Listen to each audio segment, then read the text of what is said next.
I want to just continue to update the board on the process of adopting new basic expectations for students in all grades in reading, writing, and mathematics.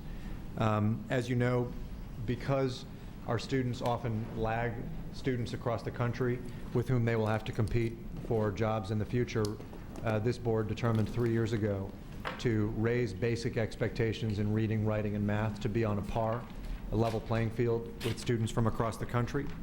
And at the same time, the board's guidance to us has been, as this board has done historically, that we are going to gradually phase in the accountabilities associated with those expectations rather than risking humiliating or denigrating educators, schools, and certainly rather than risking hurting students as we do it. I wanted to update you on this 5-year transition process that started in 2010 and will run through 2015 so that you have a sense of it. I know that increasingly it's being discussed publicly, and to answer questions and concerns and have a discussion about it. As I said, this process started in 2010 when this board adopted these new standards, these new expectations in reading, writing, and math. In 2011, the state created a transition plan so that schools and educators could be guided in this process over the course of the 5 years.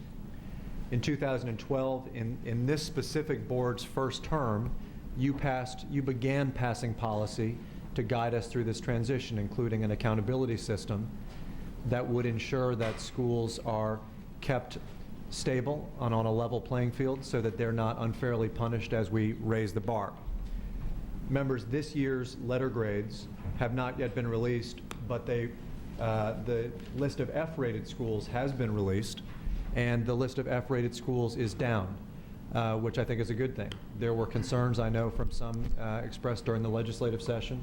Mr. President, you were in attendance at some of these sessions, that the number of F-rated schools would skyrocket because the tests were slightly more difficult last year. That, in fact, didn't happen. The number of F-rated schools is down this year. And I think, members, that is a harbinger of good things to come.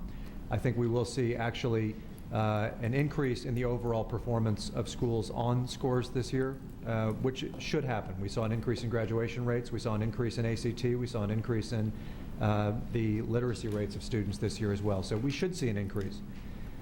This year's assessments, meaning the 2014 tests, will be more difficult than last year's assessments.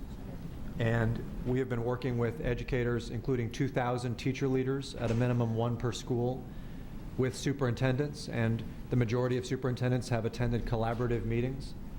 We have moved toward a classroom support toolbox that provides every teacher in the state with tools to plan toward these new expectations. And this year's assessments will be more difficult. At the same time, you will be considering policy to ensure that we do not humiliate, we do not denigrate, we do not hurt educators, students, or schools in this process. And we will be bringing to you in December elementary and middle school policy around promotion and around educator accountability.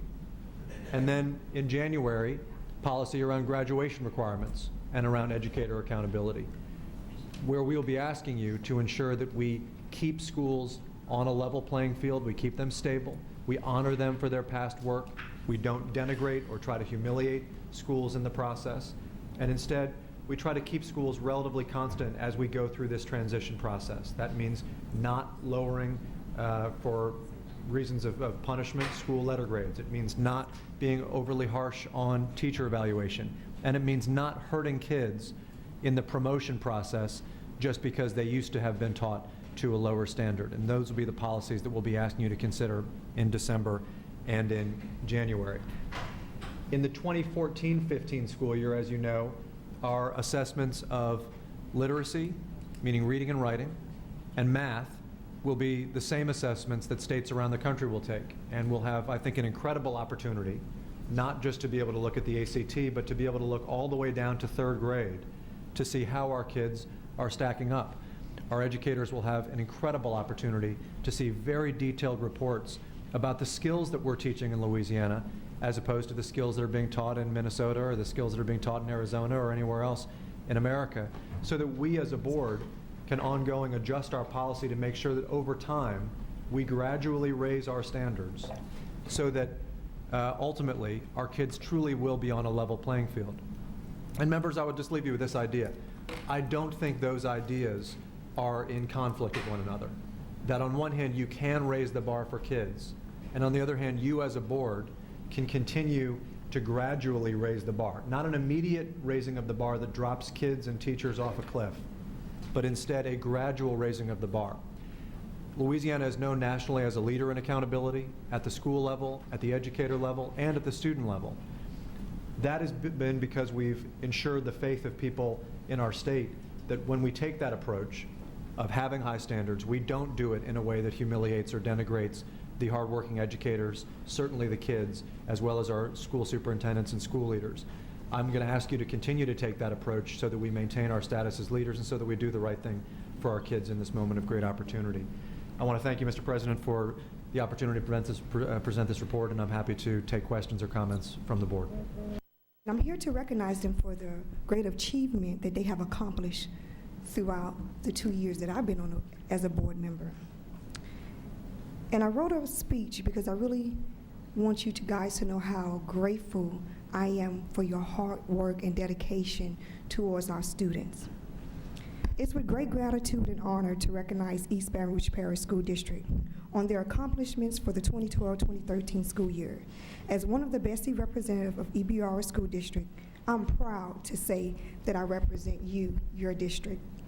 On behalf of the entire BESE District 8, I would like to commend the EBR school board members, superintendent, and most importantly, the students, teachers, and parents. Your ability to lead and to meet the standards, the rigorous standards of the state has been truly impressive, and the accomplishments that you guys have made throughout the 2 years that I've been a BESE rep, I want to thank you. And as I move on, today it's an honor to recognize those principals who have, which really touch me as a board member because I advocate so strongly for our children. I advocate for them to have a quality education. And in spite of what others may think, in spite of what others may say, I know that you guys are working hard to make sure that our children receive a quality education. And as I call your school name, I would like for you to stand to be recognized.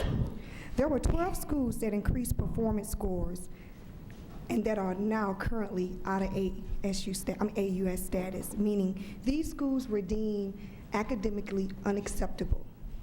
However, due to the fact that their test scores have increased, these schools are no longer under that status. So I would like for you guys to give them a round of applause for that.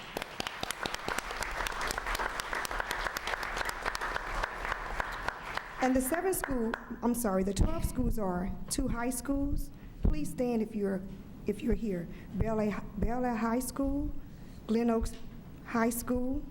There were, okay. All right. 3 middle schools, Broadmoor Middle, Capitol Middle, Park Forest Middle. 7 elementary schools, Capitol Elementary, Howard Park, Inspire, Melrose, Marydale, and Park, and Winborn. Please, you guys, let's give these principals a round of applause.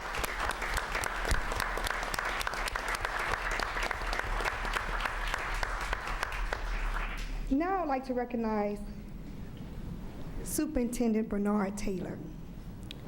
I met Superintendent Taylor maybe a year ago, and when I met him, we were in a meeting, and my spirit allowed me to know that he had a heart for children and to do the right thing. And even though he's not a resident of Louisiana, he have came from Detroit to come to Louisiana to make a difference for our children. And so Superintendent Taylor, I want to recognize you for your hard work, your dedication, and may you please come forward as I present you with a certificate. And it reads,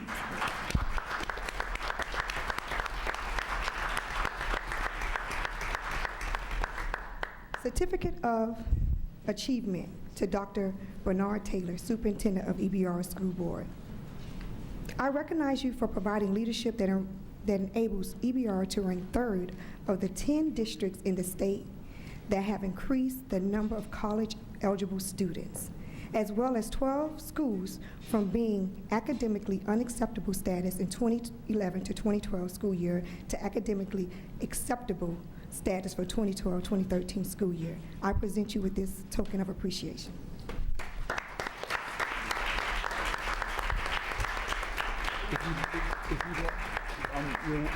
If you would like Dr. Taylor to say a few words, you're more than welcome to say so. Good morning. I am deeply honored and very touched by this, but I certainly feel that this is earned and warranted by those individuals who stood, by the teachers they represent, by the students they serve and teach so well, and by the parents and community that entrust their children to us. It's hard to accept individual recognition for a job that I really enjoy doing. So I'm very, very touched and humbled by this. But I think what's more important to me is that in recognizing the work of the district, you really do recognize the work of the children, their teachers, their administrators, everyone who supports them, and their parents. So thank you for this, but more importantly, thank you for recognizing that our students are working and our teachers are working very, very hard to meet the very rigorous standards that you set, and we are not afraid to take those on. The Common Core, we're getting ready for it. So whatever comes our way, we're going to meet the challenge, but we're going to do it in a way that sometimes people might not necessarily understand.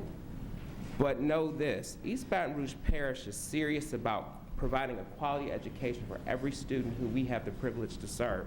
And as long as I'm superintendent, we're going to continue to do that, because at the end of the day, if we don't do right by these children, then we don't do right by the community in which they live, and we don't do right by the state in which we're privileged to be. And I am a resident of Louisiana. I have the taxes to prove it.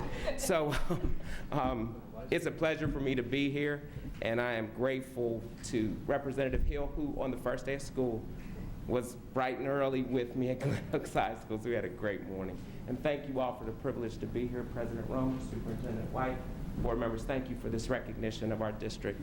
And to the people who I get to work with, thank you so much for just setting the stage for the great work that's going on every day in our classrooms. Thank you all so much. Here's what I want the parents and taxpayers of our state to know. We want our students to be prepared. We love them to stay home. You know, I have 2 young kids, and I'd love them to live here the rest of their life. They may or may not. We want to make sure they're prepared to go somewhere else if in fact they choose, or if in fact, unfortunately, they have to. Now, we want to do that within the confines of what Louisiana believes is important. And we want to compete nationally, but make sure we're able to customize our approach in ways that we have ownership of it. And so that's important. The second thing we want to do is there is financial concerns here on, are we ready, do we spend our money wisely? And while more money is always better than less, we do still believe there are areas that we can do better and be more effective than we have been in the past. And one of the other things I failed to mention that we did is we formed a task force that will meet over the next several months that will speak specifically about how are we going to spend our money and how do we fund our schools. It's a very important issue, one that we didn't resolve today, but one that we have tried to set up so we can have a longer discussion in more detail over the next coming months.